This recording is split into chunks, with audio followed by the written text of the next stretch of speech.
పన్ను ఉంది. సంతలలో వాటిలో కూడా ఆ వస్తువులు అక్కడ పెట్టుకొని అమ్మినందుకు సుంకాలు వసూలు చేసేవారు. అలా ప్రారంభమైనటువంటి భారతదేశపు పన్ను వ్యవస్థ మన ఆంధ్రప్రదేశ్ ఏర్పడిన తర్వాత 1957లో ఏపీజీఎస్టీ అనేటటువంటి చట్టంతో ఇక్కడ మన ఆంధ్రప్రదేశ్లో పన్ను ప్రస్థానం ప్రారంభమైంది. ఆ యొక్క పన్ను 2005 వరకు ఏపీజీఎస్టీ చట్టం ఉంది. ఆ తర్వాత పన్నులలో వచ్చినటువంటి సంస్కరణలో భాగంగా విలువ ఆధారిత పన్ను వ్యాట్ చట్టం వచ్చింది. ఈ వ్యాట్ చట్టం 2017 వరకు ఉంది. 2017లో మన భారతదేశంలో ఉన్నటువంటి పరిస్థితి ఏంటంటే కేంద్ర పన్నులు రాష్ట్ర పన్నులు అన్ని కలుపుకొని 17 రకాల పన్నులు, 13 రకాల సెస్సులు, మొత్తం మీద 30 రకాల పన్ను వ్యవస్థను ఏకీకృతం చేస్తూ వన్ నేషన్ వన్ ట్యాక్స్ అనేటటువంటి గూడ్స్ అండ్ సర్వీసెస్ అంటే వస్తు సేవల పన్ను అనేటటువంటిది 1 జూలై 2017న భారతదేశంలో ప్రారంభమైంది. అంతకు ముందు ఉన్నటువంటి ముఖ్యమైనటువంటి పన్నులు ఏంటంటే VAT, service tax, entry tax, CST, excise duty అనేటటువంటి రకరకాల పన్నులన్నిటి స్థానంలో ఒకే ఒక పన్ను వ్యవస్థను భారతదేశంలో తీసుకురావడం జరిగింది. ఇందులో భాగంగా 8 సంవత్సరాల తర్వాత పన్నుల్లో వస్తున్నటువంటి మార్పులలో భాగంగా ఒక గొప్ప అమెరికన్ ఆర్థిక శాస్త్రవేత్త అయినటువంటి ఆర్థర్ లాఫర్ 1874లో ప్రవేశపెట్టినటువంటి లాఫర్ కర్వ్ అనేటటువంటి సూత్రంలో విడుదలైనటువంటి ఒక ప్రత్యేకమైనటువంటి క్లాస్ ద్వారా ఏ దేశంలో అయితే అత్యధికమైనటువంటి పన్నులు ఉంటాయో, ఏ దేశంలో అయితే అతి తక్కువ రేటుతో పన్నులు ఉంటాయో ఆ దేశంలో అభివృద్ధి అనేది జరగదు, ఆశించినటువంటి గ్రోత్ రాదు. ఎక్కడైతే సరైనటువంటి ఆ పాయింట్కి తగ్గట్టుగా పన్నులలో కోతలు, పన్ను రేట్లు తగ్గింపు జరుగుతుందో ఆ దేశంలో అత్యధికమైనటువంటి ఆర్థిక వృద్ధి జరుగుతుంది అని చెప్పేటటువంటి ఈ సూత్రం ప్రకారం ప్రపంచ దేశాలలో అధ్యయనం చేసి ఆస్ట్రేలియా, మలేషియా లాంటి దేశాల్లో ఈ విధమైనటువంటి అభివృద్ధి సాధ్యమైంది. కాబట్టి మన భారతదేశానికి ఈ పన్ను మినహాయింపులు, పన్ను తగ్గింపులు మన దేశ అభివృద్ధికి ఎంతో ఉపయోగపడుతుందని ఎంతో ముందు చూపుతూ మన ఎన్డీఏ ప్రభుత్వం ముఖ్యంగా నరేంద్ర మోదీ గారి నేతృత్వంలో ఈ యొక్క సంస్కరణలు 2.0 అనేవి తీసుకురావడం జరిగింది. మరియు ఈ గూడ్స్ అండ్ సర్వీసెస్ ట్యాక్స్ అనేటటువంటి యొక్క విధానానికి రూపశిల్పి 2000 సంవత్సరంలో మన అందరికీ తెలిసినటువంటి భారత జాతీయ పార్టీ స్థాపకుడైనటువంటి వాజ్పేయి గారి యొక్క స్వప్నం బృహత్కల్పనటువంటిది ఈ యొక్క జిఎస్టి 2000లో ప్రారంభమైంది. 2000లో ప్రారంభమైనటువంటి వాజ్పేయి గారి మస్తిష్కం నుంచి వచ్చినటువంటి ఈ గొప్ప పన్ను చట్టమే 2017లో మెజారిటీ రాష్ట్రాల అంగీకారంతో ఈ యొక్క చట్టం భారతదేశంలో అమలులోకి తీసుకురావడం జరిగింది. ఇందులో భాగంగా 22 సెప్టెంబర్ 2025న వచ్చినటువంటి ఈ సంస్కరణలో సుమారుగా 90% వస్తువులు పన్ను రేట్లు తగ్గించడం, పన్ను రేట్లను మార్చడం, పన్ను రేట్లను జీరో చేయడం అనేటటువంటి ప్రస్థానంలో ఇందులో ఒక్క భారతదేశంలోనే 2 లక్షల కోట్ల రూపాయల విలువైనటువంటి పన్ను మిగులు భారత ప్రజలకు కానుకగా ఎన్డీఏ ప్రభుత్వం, కూటమి ప్రభుత్వం, మన యొక్క నాయకుల అందరి యొక్క సహకారంతో మన ప్రీతమ నాయకుడు, తెలుగుదేశం పార్టీ నాయకుడైనటువంటి మన ప్రీతమ ముఖ్యమంత్రి గారు నారా చంద్రబాబు నాయుడు గారు మరియు మన డిప్యూటీ సీఎం గారు అయినటువంటి మన పవన్ కళ్యాణ్ గారు, వీరి అందరి యొక్క సహకారంతో, అన్ని రాష్ట్రాల సహకారంతో ఈ చట్టాన్ని, ఈ యొక్క సంస్కరణల్ని మన భారతదేశంలో, ఆంధ్రప్రదేశ్లో అమలులోకి తీసుకురావడం జరిగింది. ఇందులో ఒక మన రాష్ట్రానికి సుమారుగా 8,000 కోట్ల రూపాయల పన్ను మిగులు మన అందరికీ కానుకగా ఈ యొక్క పండుగల పర్వంలో మధ్యలో వచ్చి ఎంత గొప్పదైనటువంటి సంస్కరణలు తీసుకురావడం వల్ల ఏ రంగానికి ఎంతెంత మిగులు వచ్చింది అనేటటువంటిది నేను సూక్ష్మంగా తెలియజెప్పే ప్రయత్నమే చేస్తాను. ఎందుకంటే ఉత్తమ ఉపాధ్యాయుల ముందు ఒక శిష్యుడిగా నేను ఎప్పుడు మితిమీరి చెప్పలేనటువంటి పరిస్థితి లేదు.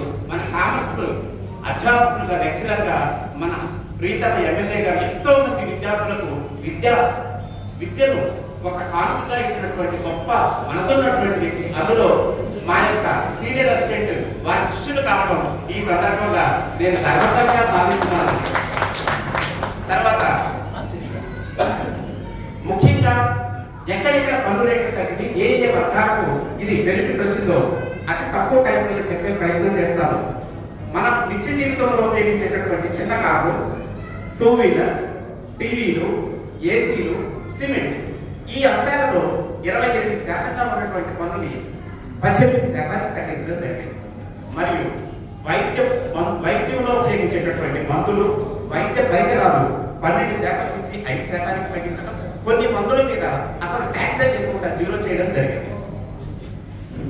వ్యవసాయ పరికరాల్లో ఎక్కువ ఐటమ్స్ మీద 12% నుంచి 5% తగ్గించడం జరిగింది. నిత్యావసర వస్తువుల మీద పన్నును పూర్తిగా 0 చేయడం, పన్నును తగ్గించడం కూడా జరిగింది. తర్వాత ఇవి తగ్గించడం వల్ల మాకు వచ్చినటువంటి ఉపయోగం ఏంటి అనేటటువంటి ప్రశ్న కొంతమందిలో తలెత్తుతుంది. దానికి సమాధానంగా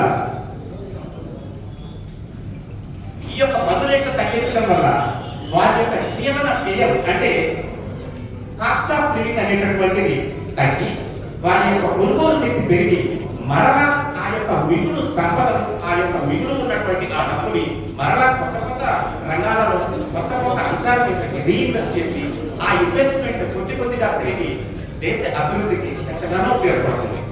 మరియు సూక్ష్మ, చిన్న తరహా, మధ్య తరహా సంస్థలకి, పరిశ్రమలకి ఇది ఎంతో ప్రోత్సాహకరంగా ఉంది.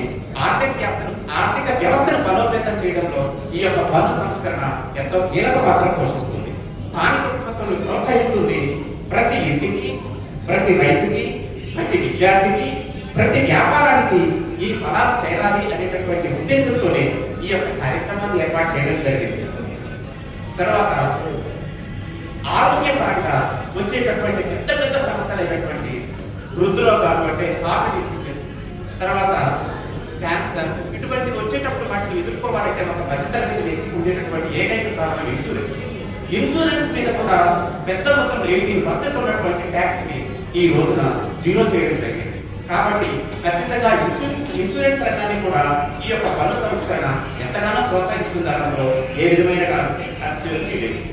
తర్వాత ఎఫ్ఎంసీజీ వస్తువుల మీద కూడా 5% లేక 18% మాత్రమే పన్ను రేట్లు తగ్గించడం కూడా ఇది ఒక వ్యాపార రంగాన్ని తర్వాత ఎంతో ప్రోత్సహిస్తుందని చెప్పడంలో ఏ విధమైనటువంటి అతిశయోక్తి లేదు. వీటన్నిటికంటే ముఖ్యంగా ఏ వస్తువుల మీద మాకు పన్ను రేట్లు తగ్గినాయి అనేటటువంటి వాటిలో ఎంతో మందికి ఎన్నో విధాలైనటువంటి సందేహాలు ఉన్నాయి. అందులో యూటీహెచ్ పాలు, ఇండియన్ బ్రెడ్, వెన్న, నెయ్యి, dry fruits, chocolates, noodles, cornflakes, కూరగాయలు, coffee, toilet soaps, toothpaste, brushes, face powders, shaving items, వంట పాత్రలు, tractors, tiles, tubes, spare parts, ఇలా వీటన్నిటి మీద నిత్య జీవితంలో ఉపయోగించే అన్ని అంశాల మీద పన్ను రేట్లు తగ్గడం, సవరించడం జరిగింది. వీటన్నింటి యొక్క ఆంతర్యం ఈ యొక్క సంస్కరణలో ఇటీవల 16వ తేదీన కర్నూలులో జరిగినటువంటి సభలో మన ప్రీతమ నరేంద్ర మోడీ గారు, మన ప్రీతమ చంద్రబాబు నాయుడు గారు ముఖ్యమంత్రి గారు ఇచ్చినటువంటి సందేశంలోని ప్రధాన అంశాన్ని ఇక్కడ ప్రస్తావిస్తూ నా యొక్క ప్రసంగాన్ని ముగించే ప్రయత్నం చేస్తాను. Make in India, Atmanirbhar Bharat, digital India, be vocal for local. అంటే మన స్థానిక ఉత్పత్తులను మనం ప్రోత్సహిస్తూ అది మన దేశానికి ఉపయోగపడాలి.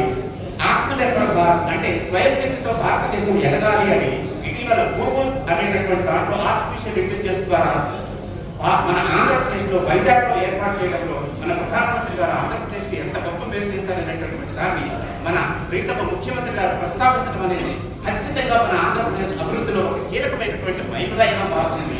వికసిత భారత్ 2047లో ఆంధ్రప్రదేశ్ స్వర్ణాంధ్రం సాధించడంలో ఒక కీలక భూమిక కావాలి అని ఆకాంక్షను మన ప్రధానమంత్రి గారు మన ఆంధ్రప్రదేశ్ తెలియజేయడం, అదే విషయాన్ని మన ప్రీతమ ముఖ్యమంత్రి వర్యులు వారు మనకు తెలియజేస్తూ ఇదే విధంగా మన ప్రగతి సాగాలి.